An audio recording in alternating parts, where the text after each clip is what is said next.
আসসালামু আলাইকুম, স্বাগত জানাচ্ছি আরটিভি সকালের সংবাদে। আপনাদের সঙ্গে আছি আমি সিনথিয়া রহমান। মঙ্গলবার ইসকনের অনুসারীরা আদালত এলাকায় হামলা চালানোর সময় আইনজীবী সাইফুল ইসলাম আলিফের নিহতের ঘটনায় চট্টগ্রামে আজ দ্বিতীয় দিনের মতো আদালত বর্জন করছে আইনজীবীরা। সাইফুল ইসলাম হত্যাকাণ্ডের ভিডিও ফুটেজ দেখে ১৩ জনকে শনাক্ত করেছে পুলিশ। তাদের মধ্যে ৬ জনকে গ্রেফতার করা হয়েছে। চট্টগ্রামে বিভিন্ন জায়গায় অভিযান চালিয়ে ৬ জন সহ হত্যায় জড়িত সন্দেহে ৩৩ জনকে গ্রেফতার করেছে যৌথ বাহিনী। সংঘর্ষের ঘটনায় কোতোয়ালি থানায় ৩টি মামলা হয়। এই ঘটনায় দেশজুড়ে বিক্ষোভ সমাবেশ করেছে আইনজীবী সহ বিভিন্ন শ্রেণী পেশার মানুষ। এদিকে ইসকন বিষয়ে সরকার কি ব্যবস্থা নিয়েছে তা জানতে চেয়েছে হাইকোর্ট। বিচারপতি ফারা মাহবুব ও বিচারপতি দেবাশিস রায় চৌধুরীর সমন্বয়ে গঠিত হাইকোর্ট বেঞ্চ গতকাল এই আদেশ দেন। আজ আদালতকে এ বিষয়ে অবহিত করবেন অ্যাটর্নি জেনারেল আসাদুজ্জামান।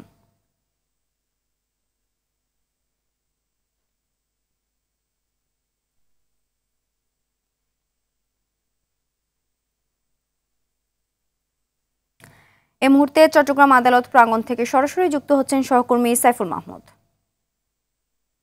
সাইফুল, চট্টগ্রামের আইনজীবীদের আদালত বর্জন ও সাইফুল হত্যা মামলার বিষয়ে সবশেষ কি তথ্য আছে আপনার কাছে জানাবেন? জি সিনথিয়া, আসলে যেমনটি বলেছেন, এই মুহূর্তে কিন্তু আদালত প্রাঙ্গণ এলাকায় কিন্তু থমথমে অবস্থা বিরাজ করছে। অতিরিক্ত পুলিশ মোতায়েন করা হয়েছে, সেই সাথে বিজিবিও রয়েছে এবং এখানে কিন্তু এখন একদম শোষণ নীরবতায় বললে চলে, যেহেতু আজ দ্বিতীয় দিনের মতো আদালত বর্জন কর্মসূচি পালন করছেন আইনজীবীরা। গতকাল প্রথম দিন ছিল, আজ দ্বিতীয় দিন, সেই জন্য কিন্তু আসলে একদম শোষণ নীরবতা এবং এখানে কিন্তু আজকে কেউ আসেনি বললে চলে। এবং আমরা কথা বলেছিলাম স্পেশাল কোনো কোর্ট বসবে কিনা, স্পেশাল কোর্টও বসবে না, তবে নগরীর মোড়ে মোড়ে কিন্তু আইনশৃঙ্খলা রক্ষাকারী বাহিনী রয়েছেন এবং আইনজীবীরা জানিয়েছেন, এখানকার আইনজীবী সমিতির সাধারণ সম্পাদক তিনি জানিয়েছেন ওনারা ৬ দফা দাবি পেশ করেছেন এবং তারা কিন্তু আজ বেশ কিছু কর্মসূচি পালন করবেন এবং এই কর্মসূচি পালন করার পরে তারা সিদ্ধান্ত নেবেন আসলে এই পরবর্তী পদক্ষেপ কি হবে এবং আইনজীবীদের মধ্যে কেউ বাদী হবেন কিনা, মামলা হবে আজকে। আইনজীবীরা জানিয়েছেন গতকাল লাশ দাফনের পর ওনার পরিবার এবং স্বজনদের সাথে কথা বলেছেন কারা মামলা করবে এবং কারা বাদী হবে, এই বিষয়টি আজকে পরিষ্কার হবে বলে জানিয়েছেন আইনজীবীর সমিতির সাধারণ সম্পাদক। আরেকটা বিষয় জানিয়ে রাখি, সেটি হচ্ছে যে এই হত্যাকাণ্ডের সাথে সরাসরি ১৩ জন জড়িত ছিল, তার মধ্যে ৬ জনকে গ্রেপ্তার করা হয়েছে, বাকিদেরকে গ্রেপ্তারের চেষ্টা চলছে এবং একই সাথে ওইখানে নিষিদ্ধ সংগঠন ছাত্রলীগের ২ জন কর্মীও রয়েছে বলে পুলিশ আমাদেরকে জানিয়েছেন এবং এই হত্যাকাণ্ডের সাথে বিজিটি ট্রাস্টের এক শিক্ষার্থী অংশ নিয়েছিল, সেই শিক্ষার্থীকে তারা ছাত্রত্ব বাতিল করেছেন এবং তার বিরুদ্ধে তারা আইনি পদক্ষেপ নেবেন বলে জানিয়েছেন। তবে আমরা পুলিশ কমিশনারের সাথে কথা বলেছেন, তিনি জানিয়েছেন যত দ্রুত সম্ভব তারা সিসিটিভি ফুটেজ দেখে বাকিদেরকে গ্রেপ্তার করবেন এবং কাউকে তারা কিন্তু রেহাই দেবে না। এবং ইতিমধ্যে পুলিশ বাদী হয়ে 3টি মামলা করেছেন। এই মামলায় প্রায় ১৫০০ জনের মতো আসামি করা হয়েছে, পর্যায়ক্রমে তাদের প্রত্যেককে গ্রেপ্তার করা হবে বলে জানিয়েছেন।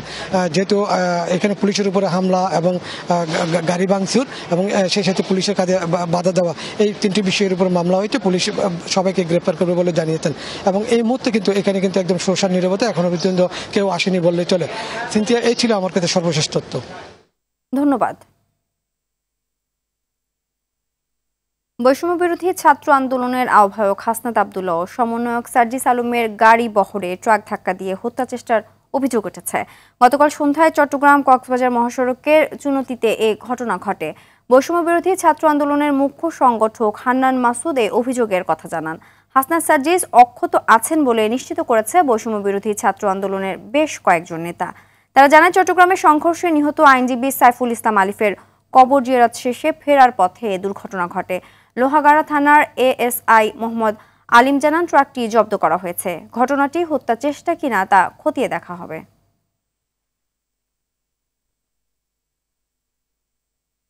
বৈষম্য বিরোধী ছাত্র আন্দোলনের আহ্বায়ক হাসনাত আব্দুল্লাহ ও কেন্দ্রীয় সমন্বয়ক সার্জিস আলমকে ট্রাক চাপা দিয়ে হত্যা চেষ্টার প্রতিবাদে বিক্ষোভ মিছিল করেছে জাতীয় নাগরিক কমিটি ও বৈষম্য বিরোধী ছাত্র আন্দোলন। গেল রাতে ঢাকা বিশ্ববিদ্যালয়ের রাজু ভাস্কর্যের সামনে থেকে মিছিলটি শুরু হয়ে ভিসি চত্বর হয়ে রাজু ভাস্কর্যের সামনে এসে শেষ হয়। এ সময় নাগরিক কমিটির সদস্য সচিব আক্তার হোসেন গেল ১৫ বছরে সংখ্যালঘু নির্যাতনের বিচার ও হাসনাত সার্জিসের দুর্ঘটনার সুষ্ঠু তদন্ত সহ 4 দফা দাবি জানান। হিন্দু মুসলিম দাঙ্গাকে উস্কে দিয়ে দেশকে অরাজক পরিস্থিতির দিকে ঠেলে দেওয়ার ষড়যন্ত্র চলছে উল্লেখ করে সমন্বয়ক আব্দুল হান্নান মাসুদ বলেন, বাংলাদেশের মানুষ ঐক্যবদ্ধভাবে সব ষড়যন্ত্র রুখে দেবে।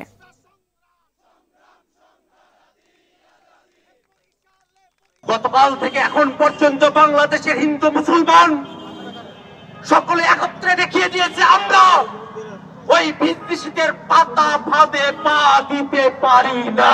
হিন্দু মুসলমান বৌদ্ধ খ্রিস্টান পাহাড়ি সমতলে আমরা সকলেই যারা আছে আমরা বাংলাদেশী, আমরা সকলে বাংলাদেশকে রক্ষার জন্য প্রয়োজনে জীবন দেব। 2024-এর গণবিপ্লবের সময় আমরা প্রত্যেকে শহীদ হয়ে গিয়েছি। জীবনের প্রতিটি মুহূর্ত আমাদের বোনাস লাইফ আমরা যে কোনো সময় এই দেশের জন্য, এই দেশের সাধারণের জন্য, এই দেশের মাটির জন্য, এই দেশের মানুষের জন্য দিয়ে দিতে পারত। দিল্লিতে বসে বসে সেই দুঃস্বপ্ন দেখার আর সুযোগ নেই।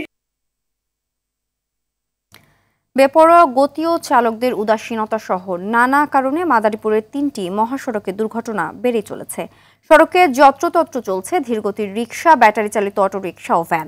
যদিও হাইওয়ে পুলিশ বলছে দুর্ঘটনা রোধে চেকপোস্ট বসিয়ে জরিমানা সহ নানা কার্যক্রম পরিচালনা করছে তারা।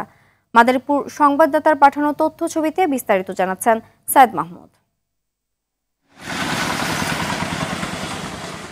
মাদারীপুর শরীয়তপুর মহাসড়কের কোটের মোড় এলাকা। এখানে হেলমেট ছাড়া মোটরসাইকেলে চেপে বসেছেন পেছনে থাকা যাত্রী। নিজের নিরাপত্তা কিংবা নিয়মনীতি কিছুরই যেন তোয়াক্কা নেই। অপর পাশ থেকে আসা এই ভ্যান চালক নিজের আসন ছেড়ে আয়েশি ভঙ্গিতে বসে আছেন পেছনে। যে কোনো সময় ঘটতে পারে বড় দুর্ঘটনা। শুধু এই সড়ক নয়, মাদারীপুর দিয়ে যাওয়া যাত্রাবাড়ি ভাঙা এক্সপ্রেসওয়ে ঢাকা বরিশাল মহাসড়কেরও প্রায় একই অবস্থা। যাত্রী চালক ও স্থানীয় বাসিন্দাদের অভিযোগ, এসব সড়কে স্থানভেদে ঘন্টায় 40 কিলোমিটার থেকে শুরু করে 80 কিলোমিটার পর্যন্ত গতি নির্দেশক সাইনবোর্ড বসানো হয়েছে। তবে বেশিরভাগ চালকই তা মানছে না। এতে বাড়ছে দুর্ঘটনা।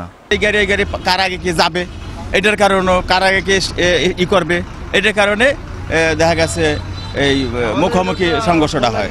দেখা গেছে আমি যাচ্ছি, আমার লোড গাড়িটা দেখা গেছে একটা পরিবহন এসে আমার চাপ দিল। ছোট গাড়ির নিগা হয়, ছোট গাড়ি উৎ করে সাইড থেকে আর কি সামনে পড়ে। গেল 22 অক্টোবর মোটরসাইকেল যোগে কলেজ থেকে বাড়ি ফিরছিলেন 3 বন্ধু পার্থশীল, তন্ময় দাস ও সীমান্ত।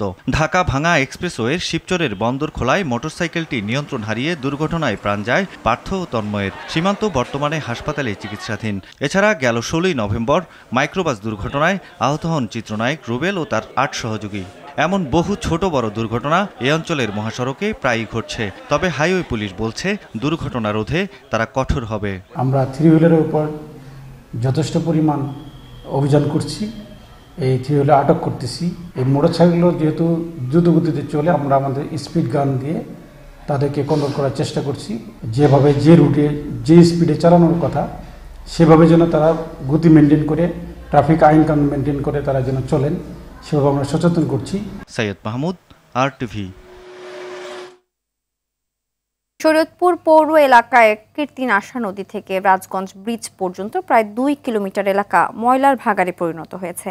এলাকাবাসীর অভিযোগ, স্থানীয় প্রভাবশালীরা জায়গাটি দখল করে ময়লা আবর্জনা ফেলার পাশাপাশি অবৈধভাবে দোকানপাট নির্মাণ করে ব্যবসা বাণিজ্য করছে। এতে বন্ধ হয়ে গেছে খালের পানি প্রবাহ। তবে দীর্ঘ 30 বছর পর খালটি প্রবাহমান করতে উদ্যোগ নেয় পৌরসভা। শরীয়তপুর প্রতিনিধি মোহাম্মদ আবুল হোসেনের তথ্যচিত্রে আরো জানাচ্ছেন নুসরাত জাহান সিনথি।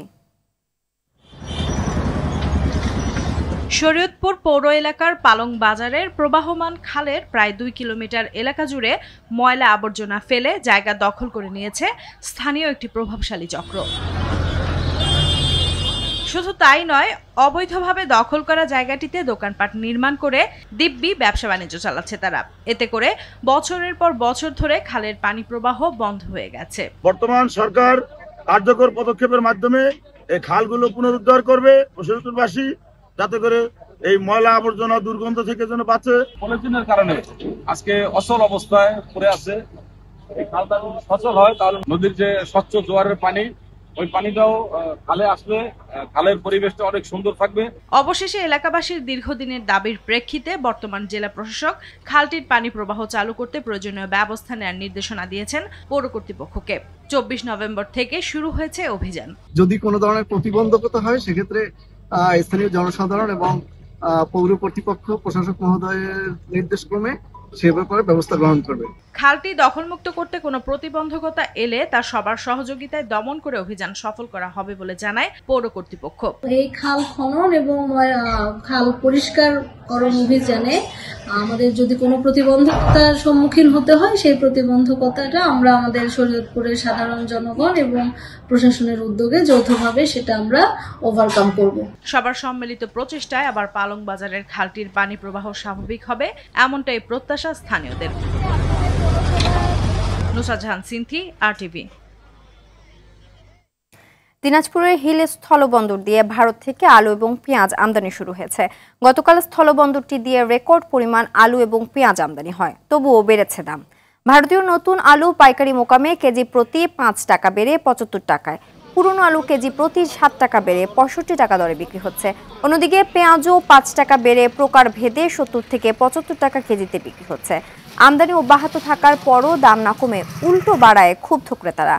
হিলি কাস্টমসের তথ্য মতে বুধবার ভারতীয় 61টি ট্রাকে করে 1700 মেট্রিক টন আলু এবং 41টি ট্রাকে করে 1200 মেট্রিক টন পেঁয়াজ আমদানি হয়েছে। এরপরও লাগাম টানা যাচ্ছে না অতি প্রয়োজনীয় নিত্যপণ্য আলু এবং পেঁয়াজের বাজারে। এই মুহূর্তে হিলি থেকে সরাসরি যোগ দিচ্ছেন সহকর্মী আব্দুল আজিজ। আজিজ, ভারত থেকে আলু পেঁয়াজ আমদানির পরও দাম কেন কমছে না, কি বলছেন বিক্রেতারা?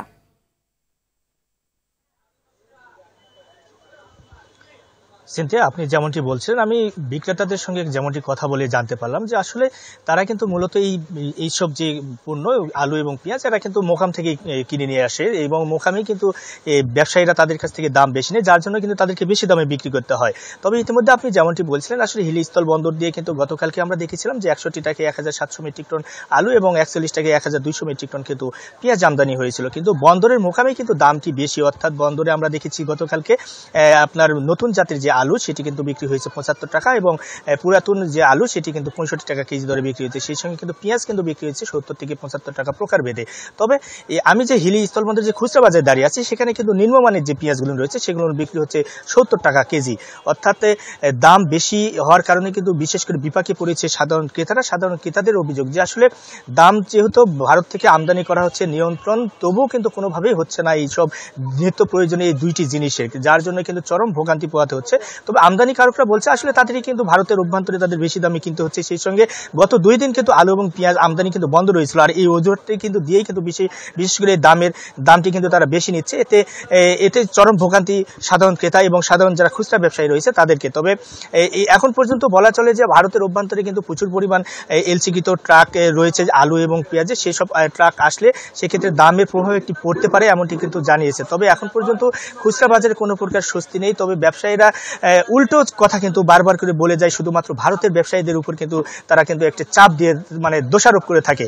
তবে এখন পর্যন্ত হিলি স্থল বন্দর দিয়ে আলু পেঁয়াজ আমদানি অব্যাহত রয়েছে, সেই সঙ্গে কিন্তু দামের প্রভাবটা কিন্তু অনেকটাই বেশি পড়ে যাচ্ছে খুচরা বাজারে। তো সিনথিয়া, বলা চলে যে পেঁয়াজ আলুর বাজার নিয়ে এখনো কোনো প্রকার সুখবর নেই।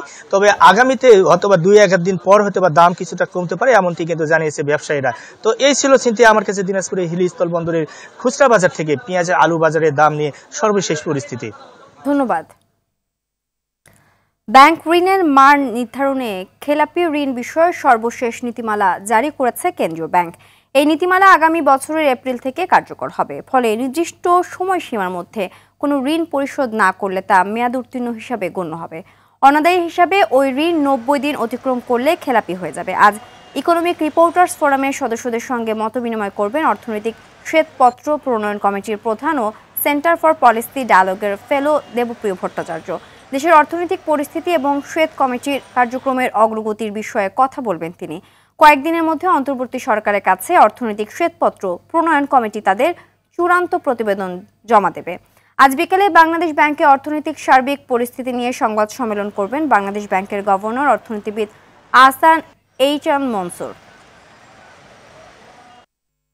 গাজীপুরের টঙ্গীর এরশাদ নগরে মাটি ফেলাকে কেন্দ্র করে বিএনপি ও যুব দলের নেতা কর্মীদের মধ্যে সংঘর্ষ হয়েছে। এতে 10 জন আহত হয়েছে। গেল রাতে বিএনপির নেতা আনোয়ার গ্রুপ ও যুবদল নেতা কামরুল ইসলাম কামু গ্রুপের মধ্যে এই সংঘর্ষ হয়। এ সময় আইন শৃঙ্খলা বাহিনীর সদস্যরা এসে পরিস্থিতি নিয়ন্ত্রণে আনে। পরে পুলিশ, সেনাবাহিনী ও বিজিবি যৌথ অভিযান চালায়। এতে অভিযুক্ত 6 জনের মধ্যে 2 জনকে গ্রেফতার করা হয়েছে।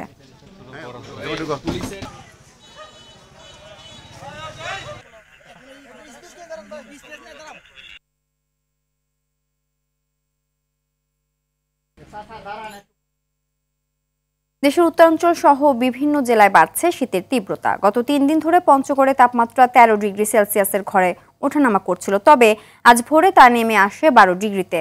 ভোর 6টায় জেলার তাপমাত্রা 12.2 ডিগ্রি সেলসিয়াস রেকর্ড করে তেঁতুলিয়া আবহাওয়া পর্যবেক্ষণাগার কার্যালয়। চুয়াডাঙ্গায় তাপমাত্রা ওঠানামা করছে 14 থেকে 16 ডিগ্রিতে। সকালে সূর্যের দেখা মেলার পর তাপমাত্রা কিছুটা বাড়লেও বিকেলের পর আবারও কমে যাচ্ছে। এতে ভোগান্তিতে পড়েছে নিম্ন আয়ের খেটে খাওয়া মানুষ ও গৃহহীনরা। দিনাজপুরের হিলিতে সকালে রোদের দেখা মিললেও হালকা বাতাসের কারণে কনকনে শীত অনুভূত হচ্ছে। ঘন কুয়াশার কারণে রাতে জেঁকে বসছে শীত। ঘরে ঘরে বাড়ছে শীতজনিত রোগী। সবচেয়ে আক্রান্ত হচ্ছে শিশু ও বৃদ্ধরা। ঝালকাঠির সুগন্ধা ও বিষখালী নদী থেকে দেদারসে মাটি কাটছে প্রভাবশালীরা। এসব মাটি ইটভাটা সহ বিভিন্ন কাজে ব্যবহার করছে তারা। এতে নদী ভাঙনের পাশাপাশি ভারসাম্য হারাচ্ছে পরিবেশ। সংশ্লিষ্টদের বিরুদ্ধে ব্যবস্থা নেওয়ার আশ্বাস দিলেন জেলা প্রশাসক। ঝালকাঠি থেকে জহিরুল ইসলাম জলিলের পাঠানো প্রতিবেদন জানাচ্ছেন রেজওয়ান শরীফ। ঝালকাঠির সুগন্ধা ও বিষখালী নদীর মাটির রমরমা ব্যবসা করছে অসাধু প্রভাবশালী চক্র। রাত থেকে সকাল পর্যন্ত চলে মাটি কাটার মহোৎসব। এসব মাটি ট্রলার ও নৌকা যোগে নেওয়া হচ্ছে ইট ভাটা সহ বিভিন্ন স্থানে। এভাবে এক শ্রেণীর অসাধু ব্যবসায়ীরা লাখ লাখ টাকা হাতিয়ে নিচ্ছে। সদর উপজেলার রাজাপুর, ডিয়াকুল, দেউরি, ভবানীপুর, মাটিভাঙা সহ কয়েকটি এলাকা ঘুরে দেখা যায় মাটি কাটার মহোৎসব। এসব এলাকায় প্রভাবশালীদের ছত্রছায়ায় নদী তীরে জমে থাকা পলি মাটি কাটছে শ্রমিকরা। পরে তা উচ্চ মূল্যে বিক্রি করা হচ্ছে ভাটা মালিকদের কাছে। এভাবে যত্রতত্র মাটি কাটায় নদী ভাঙন সহ বাড়ছে পরিবেশ বিপর্যয়। জমি পাইলেও রাস্তাটা লোক দিয়ে কাটা তো অযুক্তি। বেকু দিয়ে কাটতে নিতে আসা ব্রিক ফিল্টে দেবে এবং বেরিবাদের পাশের জমি সরকারি জমি। এই চরটার থেকে যদি আবার মাটি কেটে খনন করা হয় তাইলে বেরিবাদ নষ্ট হবে, পোল খনন নষ্ট হবে। প্রশাসনের চোখ ফাঁকি দিয়ে মাটি কাটায় ক্ষুব্ধ স্থানীয়রা। মাটি দস্যুদের বিরুদ্ধে ব্যবস্থা নেওয়ার দাবি জানায় স্থানীয়রা। এই মাটি নিয়ে আসি মানকি, দেউলি এসব জায়গায় ওই চর ওঠে, ওই চরগুলো কাটতে নিয়ে আসি, নিয়ে আসছে এই বাটায় বিক্রি করি। মাটি কাটা বন্ধ করতে হইবে তো। মাটি কাটা বন্ধ সহ পরিবেশ রক্ষায় ব্যবস্থা নিতে সংশ্লিষ্ট উপজেলা প্রশাসনকে নির্দেশ দেওয়ার কথা জানান জেলা প্রশাসক। জেলা প্রশাসন থেকে সকল উপজেলার ইউনোদেরকে এবং এসিডেন্টদেরকে নির্দেশনা দেওয়া আছে এই বিষয়ে প্রয়োজনীয় ব্যবস্থা গ্রহণ করার জন্য। একই সাথে জেলার ম্যাজিস্ট্রেটও নিয়মিত এই বিষয়ে তদারক করবে। আমরা আশা করি এই ধরনের যদি আপনাদের পক্ষ থেকে যে কোনো সময় যে নিউজ দেন আমরা খুব তাৎক্ষণিক ব্যবস্থা গ্রহণ করব। শুধু আশ্বাস নয়, বাস্তবায়ন চায় স্থানীয়রা। রেজওয়ান শরীফ, আরটিভি। 27 বছর আগে পরিত্যক্ত হয়েছে কুড়িগ্রামের নাগেশ্বরীর বল্লভেরখাস ইউনিয়ন পরিষদের ভবন। সে থেকে ঘর ভাড়া নিয়ে চলছে ইউনিয়ন পরিষদের সকল কার্যক্রম। এতে দীর্ঘদিন থেকে ভোগান্তি পোয়াচ্ছে সাধারণ মানুষ। অন্যদিকে নিরাপত্তাহীনতায় ভুগছে স্থানীয় সরকারের এ প্রতিষ্ঠানটি। কুড়িগ্রাম উত্তর প্রতিনিধি আব্দুল কুদ্দুস চঞ্চলের তথ্যচিত্রে জানাচ্ছেন নাদিরা সুলতানা। তাহলে ইউনিয়ন পরিষদের এই এলাকার মানুষের প্রান্তিক জনগোষ্ঠীর সরকারি সেবা পাওয়ার অন্যতম মাধ্যম স্থানীয় সরকারের ইউনিয়ন পরিষদ। সামাজিক নিরাপত্তা বেষ্টনীর সকল কার্যক্রম বাস্তবায়ন হয় ইউপি চেয়ারম্যানদের মাধ্যমে। কিন্তু সেই ইউনিয়ন পরিষদের জরাজীর্ণ ভবন 27 বছর আগে পরিত্যক্ত ঘোষণা করা হয়। তারপর থেকে এখনো পর্যন্ত নির্মাণ হয়নি ইউনিয়ন পরিষদের ভবন। এমন চিত্র কুড়িগ্রামের নাগেশ্বরী উপজেলার বল্লভেরখাস ইউনিয়নের। ভবন না থাকায় যখন যে চেয়ারম্যান হয়েছেন তার সুবিধামতো স্থানে ঘর ভাড়া নিয়ে কার্যক্রম চালিয়েছেন। এমনকি চেয়ারম্যানের বাড়িতেও চলেছে পরিষদের কাজ। এতে ভোগান্তিতে পড়তে হচ্ছে সাধারণ মানুষকে। সব ইউনিয়নে ভবন আছে কিন্তু শুধু বল্লভেরখাসেই ভবনটা নেই। এখানে দেখা যায় সরকারি জমিও আছে কিন্তু ভবনটা কেন হচ্ছে না আমরা সেটা বুঝতেছি না। জনগণ আসি দেখে সবসময় মনে করো ভাড়া জিনিস বন্ধ থাকে এবং সেবায় আমরা বঞ্চিত। এটা স্থায়ীভাবে ইউনিয়ন পরিষদ হয় তাহলে জনগণ উপকৃত হবে। যত দ্রুত সম্ভব আমাদের এই ইউনিয়ন পরিষদ ভবনটা তৈরি করে দেওয়ার জন্য বিশেষভাবে অনুরোধ করছি। এদিকে ভবন নির্মাণের সংশ্লিষ্ট দপ্তরে আবেদন করেও কাজ হয়নি বলে জানান ইউপি চেয়ারম্যান। ইউনিয়ন পরিষদের জমি দান করার পরে আমি ইউনিয়ন পরিষদ ভবনের জন্য ডিসি মহোদয়ের অফিসে আবেদন করেছি। এ পর্যন্ত আমাদের কোনো সেখান থেকে সাড়া পাইনি। আর দ্রুত ভবন নির্মাণে প্রয়োজনীয় ব্যবস্থা নেওয়ার আশ্বাস ইউএনওর। আমরা স্থানীয় জনগণের কাছ থেকে একটি জমি পেয়েছি এবং ইউনিয়ন পরিষদের চেয়ারম্যান একটি প্রস্তাব দিয়েছে। আমরা সেই প্রস্তাবটি সরকার বরাবর প্রেরণ করব। দ্রুত সময়ের মধ্যে আশা করছি একটি সিদ্ধান্ত আমরা পাব। জনসেবা নিশ্চিত করতে দ্রুত ভবন নির্মাণের দাবি স্থানীয়দের। আবিদা সুলতানা, RTV। সকালের সংবাদ এই পর্যন্তই। মধ্যাহ্নের সংবাদ দুপুর 12টায় দেখার আমন্ত্রণ রইল। ধন্যবাদ সবাইকে।